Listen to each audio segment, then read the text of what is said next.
विठ्ठल असं नामस्मरण करत त्या ठिकाणी मंत्रमुग्ध होतो. कुठलंच दुःख आपल्याला त्रास देत नाही, कुठलं दुःख आठवत देखील नाही.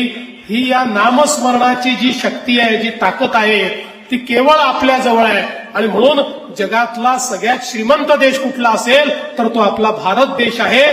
कारण आपल्याकडे विचारांची श्रीमंती आहे, जी आमच्या संतांनी खऱ्या अर्थानं टिकवलेली आहे.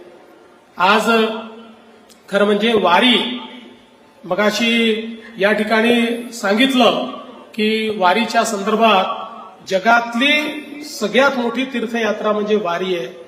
आणि या वारीमध्ये सगळ्यात महत्वाचं काही असेल तर स्वयंशिस्त आहे. याला शिस्त लावण्याला कोणालाही बाहेरून यावं लागत नाही. या वारीमध्ये पोलिसांचं कुठलंही काम नाही. पोलिसांचं काम असेल तर फक्त थोडं ट्रॅफिक वगैरे पाहणं एवढंच काम आहे. बाकी जी स्वयंशिस्त या वारीमध्ये पाहायला मिळते, मला असं वाटतं की जे वारी करतात त्यांच्या जीवनामध्ये एक वेगळा आनंदही निर्माण होतो, त्यांच्या जीवनाला एक शिस्तही लाभते.